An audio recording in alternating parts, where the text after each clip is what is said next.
o que é dismenorreia? Nada mais é do que cólica menstrual. Os estudos mostram que 70 a 90% das mulheres sofrem deste mal. No programa de hoje vamos conversar sobre este assunto.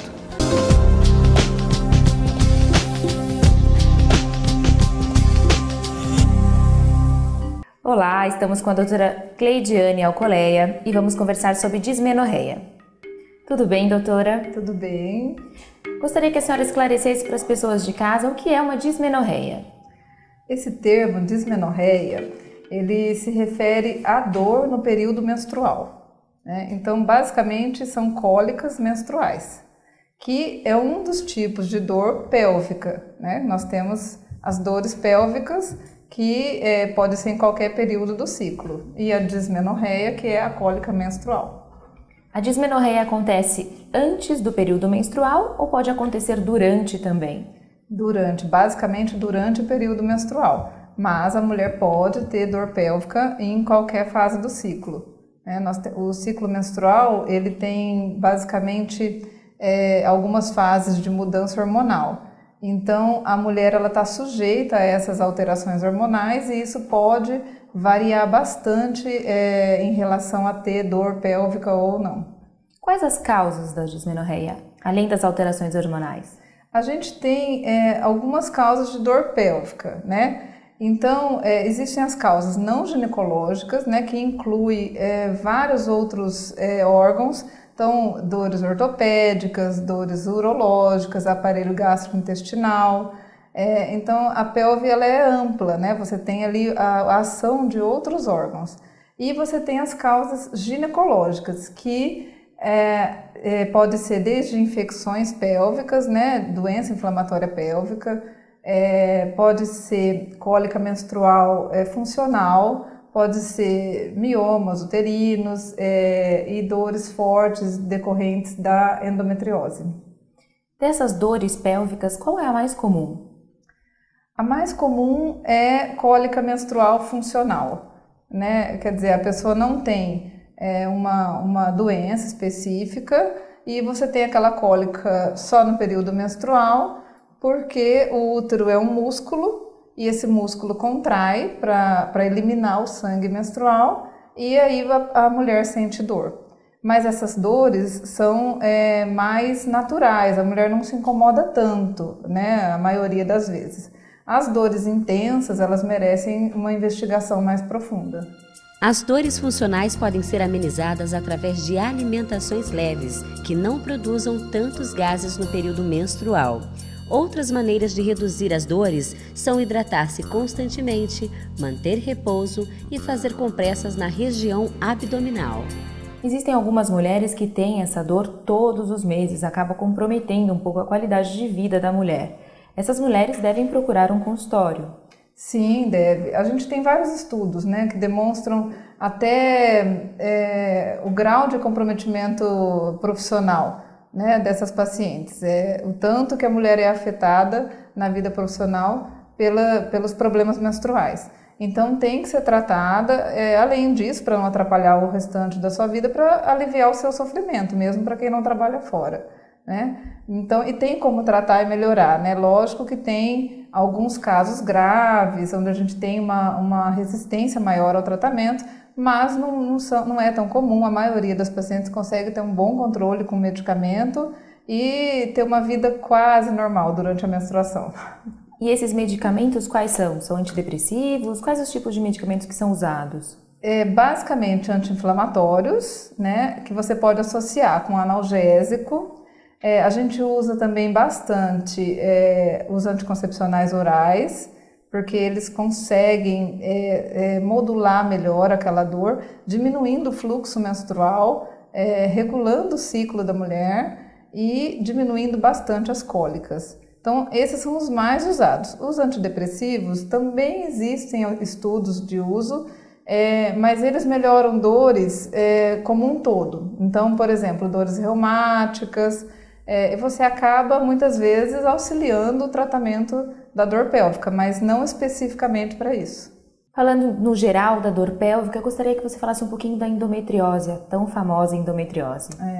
A endometriose hoje é uma uma doença que está mais ao alcance das pessoas e está mais na mídia, mas é uma doença que causa bastante sofrimento, uma dor intensa, e muitas pacientes que têm endometriose vão ter problemas de fertilidade, uma certa dificuldade para engravidar, e tem alguns casos graves que podem ter lesões complexas que envolvem até outros órgãos.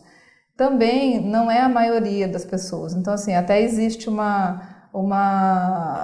certo pânico, né? Já atendi muita paciente que chega, às vezes ouviu alguma coisa na mídia e vem desesperada e tal. Não, são poucos casos de endometriose severa, mas esses casos são difíceis de tratar. Existem medicamentos potentes e nós temos hoje bastante recurso para isso. E temos como amenizar a maioria dos quadros, quase 100% dos casos dá para ser tratado. Mas realmente é uma dor diferente, é uma dor bem intensa e que vai causar uma dificuldade no período menstrual, a mulher fica praticamente incapaz, bem complicado. Além da dor, o que mais uma paciente apresenta com endometriose? Geralmente está associada com dificuldade para engravidar. Esse é básico, né? Assim, dores intensas e dificuldade para engravidar. E muitas vezes a paciente pode ter uma infiltração dessa doença na bexiga ou no reto, né, no intestino, e você ter sangramento retal ou pela bexiga durante a menstruação. Então, esses são sintomas de gravidade. Doutora, o uso do DIU interfere nos quadros de dismenorreia? Pode interferir. Então, a gente tem 3 tipos de DIU, então não são iguais. Os DIUs de cobre, que são os mais simples, eles geralmente vão aumentar essa dor no período menstrual. Junto com isso, eles aumentam também o fluxo menstrual. Então, se a paciente procura a gente para colocar um DIU de cobre, a gente já tem que perceber se essa paciente tem um fluxo muito alto ou já tem muitas cólicas durante o período menstrual, porque isso vai ter uma piora importante e muitas vezes ela não vai tolerar. E então, depende muito, a gente já tem que avaliar e orientar depois que coloca que ela vai passar a ter uma menstruação mais abundante e com mais cólicas. E existe um terceiro tipo de DIU, que é um endoceptivo, que chama Mirena. E esse DIU é um DIU que libera um hormônio dentro do útero diariamente, uma dose diária. E esse DIU a gente usa tanto para evitar a gravidez quanto para tratamentos. Um dos tratamentos é de endometriose, de menstruação excessiva, de miomas. Então a gente acaba usando também para tratar. Nos primeiros meses que a gente usa esse DIU, ele ainda pode permanecer com cólica, mas a tendência é um DIU que dura 5 anos, né? Você coloca e fica por 5 anos. A tendência é você ter uma boa melhora nesse quadro de dor e suspensão da menstruação. Então é ótimo, é uma das opções que a gente tem para tratar, mas tudo depende muito da paciente, a gente acaba conversando bastante e vendo se ela vai ter benefício de usar. Mas os dois podem interferir na dor, um piorando e o outro melhorando. Essas mulheres que sofrem de dismenorreia, após terem filhos, cessam esses quadros ou continuam apresentando dismenorreia? Geralmente continuam, né? O fato de você ter já tido filhos, dependendo do motivo da sua dor, se você não tirou o motivo da dor, ela vai continuar tendo. O que pode acontecer é que depois da gestação, como o útero, a musculatura fica um pouco mais flácida, porque já teve uma distensão grande e depois retornou, você pode ter uma reatividade menor. Então, por isso que a gente escuta muitas vezes isso da pessoa referir que melhorou depois de ter filhos.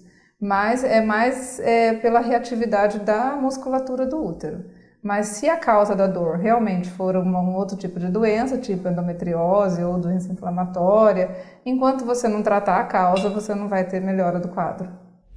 Gostaria de agradecer mais uma vez a presença da doutora Cleidiane. Muito obrigada, espero que vocês tenham aproveitado todas as informações. Obrigada, doutora. Obrigada, eu que agradeço novamente e fico à disposição de vocês.